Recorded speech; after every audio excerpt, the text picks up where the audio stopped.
sou Ariel Donato, produtor musical, artista e diretor musical também do Estúdio Funk.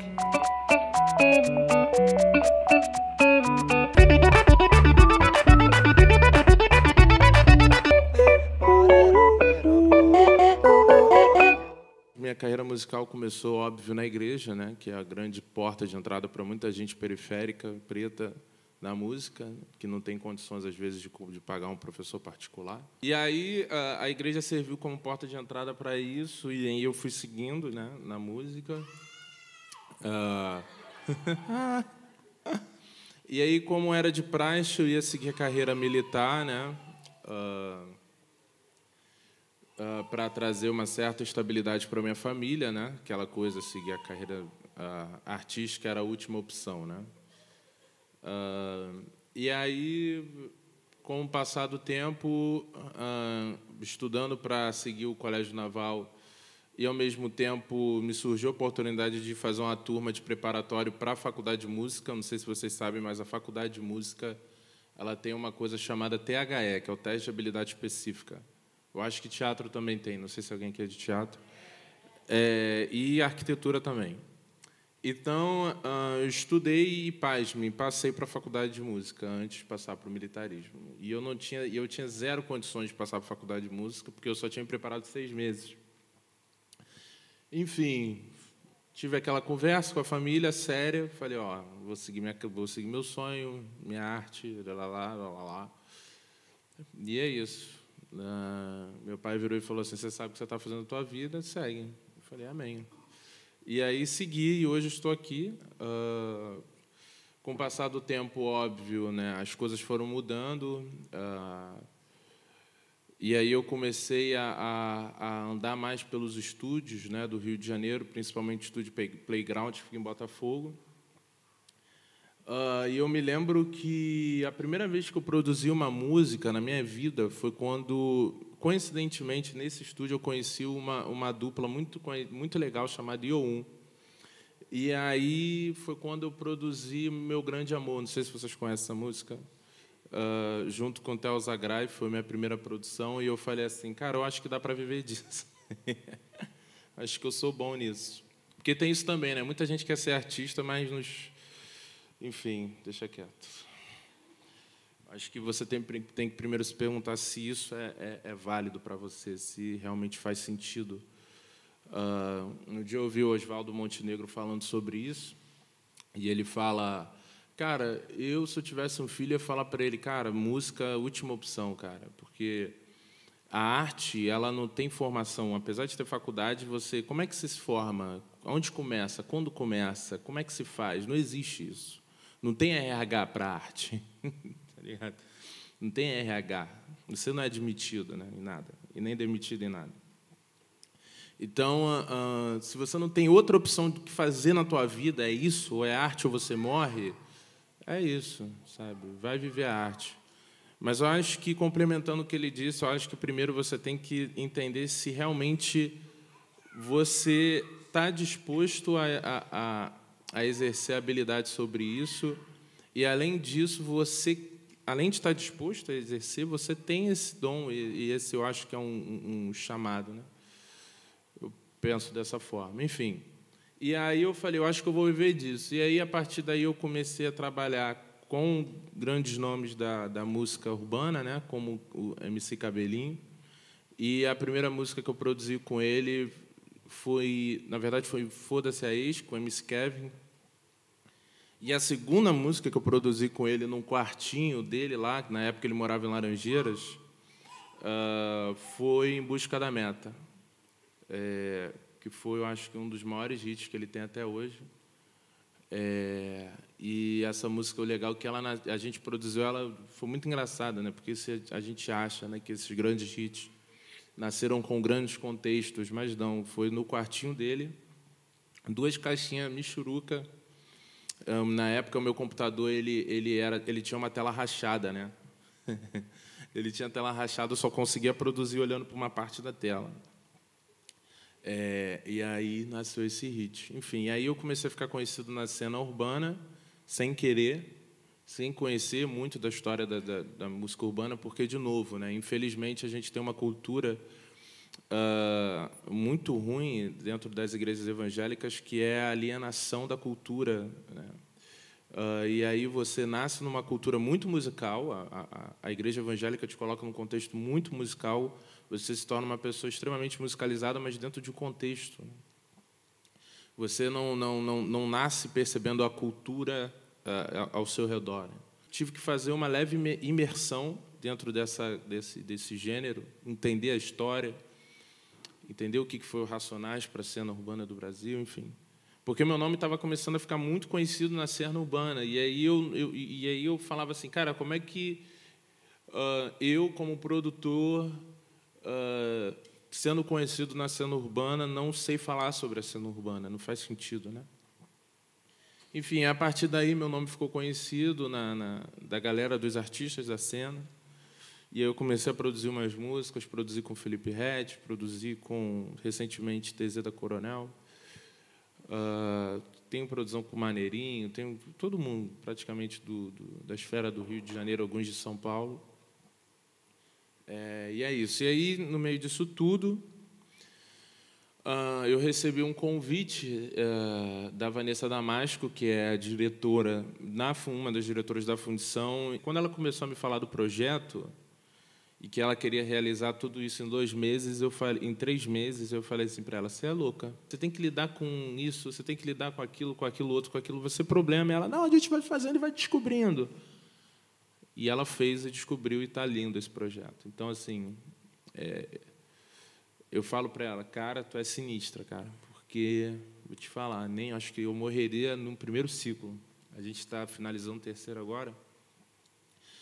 Eu recebi esse convite, eu aceitei de cara, porque parte da minha essência é a educação, né? E aí, o Estúdio Funk são 3 ciclos, né, de 3 meses cada, com 50 artistas, dentre eles dançarinos, beatmakers e MCs, né? E aí, desses 3 meses dividido em bloco, né, o primeiro mês, esses 3 meses, os primeiros 3 meses a gente chama de ciclo 1. Depois, mais 3 meses, a gente chama de ciclo 2, e depois, mais 3 meses, a gente chama, que é esse último agora, o ciclo 3. Cada ciclo são 50 pessoas que a gente seleciona, né, com muita ajuda, muita paciência, né, porque são 150 pessoas, 150 egos diferentes, né? Temos artistas aqui e sabemos o que é ego de artista, né? Amém? E controlar ego de artista, e briga daqui, briga de lá, chama Ariel Donato para conversar, o que ele acha disso, e no meio disso tudo tem que ensinar, tem que entregar, tem que fazer, tem que acontecer. Isso é arte também, né? Faz parte. A Adriele é uma pessoa, tipo, modelo máximo, assim, do que representa o Estúdio Funk, porque a gente fez uma seleção para trazer uma pessoa para cá, e aí, imagina vocês, né? Ainda tem isso, tá, gente? Durante a residência, a gente observa, né? A gente, quando eu digo a direção, os coordenadores, a gente observa quem é que se dedica à parada real, sabe? Aquele que se entrega de corpo e alma. Às vezes não é o mais talentoso que está se entregando, mas às vezes o mais talentoso também se entrega. Então, acho que quando você tem essa mistura de talento com entrega, cara, você pode ir muito longe. E a Adriele, eu acho que é um exemplo muito claro assim do que representa o Estúdio Funk. Então, eu queria chamar ela. Por favor, Adriele, pode vir, por gentileza. Aplausos para a Adriele, gente. Fala, gente, tudo bem? Me chamo Adriele, sou cria da Baixada Fluminense, diretamente de Nova Iguaçu, de Austin, Norte Texas. Sou artista independente, enfim, trabalho como rap, atriz, educadora, artista de rua. Sustentando a beleza, realeza. Na adolescência nem me via na TV, mas tinha referência, comprei um DVD. Hip Hop Tracks, e aí tio, quanto custa? R$5, imagina a pretinha dançando sagaz. Felicidade nada mais, na casa da minha avó sempre ouvia Jovelina, Elza Soares, Alcione, Clementina. Referência de vinil pra menina, pés descalços e sorriso sempre tinha. Que isso, obrigado. Muito obrigado, valeu. Adri, chega aqui, fica aqui do meu ladinho. Balé, valeu, balé. Obrigado. Uma das coisas que eu sempre falo, gente, do lado de cá vocês podem ter certeza, e eu não tenho dúvida que eu sou foda. Eu não tenho dúvida de que a galera que está coordenando esse projeto é muito foda. Agora eu quero que vocês sejam mais foda ainda. Então, assim, é um desafio, porque as aulas que eu tenho, principalmente com o beatmaker, eu passo muito óbvio da minha experiência que eu tenho dentro do estúdio, mas é também muito, muito, muito importante, independente do gênero que vocês entreguem. Gente, pelo amor de Deus. Pelo amor de Deus. Eu trabalho com o TZ, inclusive foi até engraçado que o Instagram me lembrou 2 anos atrás, cara. O TZ tinha acabado de sair de Cabo Frio, do interior de Cabo Frio. Ele morava numa favela chamada Morro do Limão. E ele sempre foi um menino assim, meio... Ele só fez até a 8ª série, mas ele sempre foi... Ele teve uma gene... Tu conversa com ele, tu vê que ele é acima da média, assim, que é um QI diferenciado. E aí eu estava trocando ideia com ele, eu falei, mano, tu lembra de 2 anos atrás, cara? Ele não tinha desenvoltura de palco, de apresentação. Era engraçado que nos nossos ensaios eu falava assim, TZ, você precisa se comunicar com o corpo. Ele pegava o microfone e falava, anota a placa, é o trem de lá com a chicane, Norvale. E ele ficava assim, tá ligado? Eu falei, não, mano, solta esse braço, tá ligado? Começa a interagir. Então, tudo isso faz parte de um processo. E eu sempre falo assim, quais foram... Eu acho que, pegando o segredo do sucesso, né? Tipo assim... Mas se eu pudesse enumerar um segredo, e que eu falo no Estúdio Funk sempre, eu falo, cara, o maior segredo que você tem que ter na tua carreira é as tuas referências. Quais são tuas referências? E foi muito engraçado que eu lembro de uma vez no estúdio com ele, se você... eu estou falando dos nomes, vocês conhecem, né? Cabelinho, TZ? Conhece, tá? É muito engraçado, porque quando você começa a produzir esses caras, por exemplo, eu produzo o Cabelinho. O Cabelinho tem uma estética de cantar e de ver a música completamente diferente do que o TZ tem. Então, por exemplo, eu me vejo muito mais parecido artisticamente com o Cabelinho do que com o TZ. Foi muito engraçado, numa das primeiras vezes que a gente estava começando a produzir juntos, eu produzia alguma coisa, eu começava alguma ideia, ele virava para mim e falava assim, mano, tá muito romântico. E aí eu tive que entender essa linguagem, além de entender essa linguagem, eu tive que entender como ele pensava. E quais são as referências? Eu comecei a ouvir as referências, a playlist dele no Spotify, eu comecei a entender qual era o histórico, né? E aí, para vocês terem ideia, a minha produção melhorou só de estudando as referências que ele me passava. Então, assim, essa troca do produtor com o artista, ela é muito importante. Eu sempre falei isso no Estúdio Funk, eu falava para os MCs, eu falava, gente, namorem, no bom sentido, namorem o produtor de vocês, a produtora que vai estar lá fazendo o beat com vocês. Tem que ser uma relação, porque vocês vão estar lá numa troca. Você não pode deixar o produtor fazer o que ele quiser e depois falar, não gostei. Ou você vai deixar, não gostei, não. Não existe isso, não existe. Então, assim, a Adriele, ela vai poder falar melhor como é que foi essa relação com o Estúdio Funk. Foi um desses grandes exemplos assim de uma pessoa que teve um bom relacionamento com os beatmakers, né? Que era a galera que estava lá no estúdio trampando, fazendo beat pra caramba para a galera poder cantar.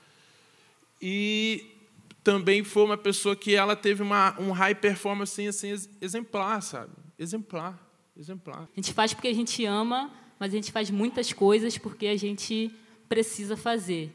E dentro do Estúdio Funk foi isso. Você chegou num projeto, está entendendo como que vai ser essa estrutura do projeto, né? Essa questão de 10 semanas intensas, de 6 às 9 da noite, e de produzir. Aí outros artistas também de outros estados, falando um pouco dessa questão da produção. Quando a gente foi produzir a Cypher, né, a galera se separa, os profissionais de Estúdio Funk separam vocês para poderem criar a Cypher, né? Então, você vai estar junto com o beatmaker e vai estar com mais 4, 5 amigos para poder produzir a Cypher. E me juntaram com um grupo muito maneiro, assim, né? Apesar de eu nunca ter trabalhado com um grupo, né? Porque foi muito rápido, né? A gente acha que 3 meses é muito, mas passa no estalar de dedos também, porque é muito intenso. Aí tem um amigo meu, que é o MNZ, que é de São Paulo, tem a Lizzy, tem o Cidinho, que também é o produtor, né? Beatmaker do beat de vivência, que já está disponível nas plataformas. E a gente se depara e você precisa criar, né? Você precisa criar e precisa escrever essa letra. E essa letra vai passar também lá pela curadoria e a galera vai, enfim, ajudar a questão do produtor musical, o Vitor Voz, né? Mais a galera que vai ajudar a produzir, né? Tem a ajuda do Doroteia também, mais a Tabaque com a Lil. E essa questão de estar no estúdio, eu acho que é isso, porque quando a gente tem um momento de estar dentro do estúdio, que tem uma estrutura, você não quer perder a oportunidade de fazer algo bom, né? Então, eu lembro que eu fiz a composição em casa, achei até que tinha ficado um pouco embolado, falei, eu estou falando aqui preto, prata, ouro, preto, prata, prata, ouro, talvez as pessoas vão se embolar quando for cantar, mas eu falei, vou deixar. Aí deixei, aí cada um veio com a sua letra, levamos para o estúdio. E foi bem lá no início, né? Mas a gente acreditava muito na letra também, né? Essa questão de você acreditar na potência do seu trabalho e das pessoas que vão ajudar esse trabalho ficar melhor. Então, é isso, tipo, de estar ali com o professor de voz e com o produtor, e eles disserem, cara, pode fazer, aposta mais nesse... vai mais para esse agudo aqui, ou coloca mais alguma referência no beat, né? Que eu lembro que eu queria colocar... Como eu gosto muito de percussão, eu queria colocar um agogô no início da música. Aí eu falei, pô, dá para a gente botar um agogô e tal. Aí, pô, vamos botar o agogô. Aí botamos o agogô. Aí fiz o barulho do toque do agogô e entrou o barulho do toque do agogô no início. E eu acho que é isso, tipo, é uma troca de você entender como que você pode criar junto em coletivo. Eu gosto muito de fazer coisas em coletivo. Eu acho que toda a minha construção artística vem do coletivo. E o Estúdio Funk também foi algo coletivo. A gente consegue levar o que a gente produziu lá para fora também. A gente canta muito vivência em outros lugares.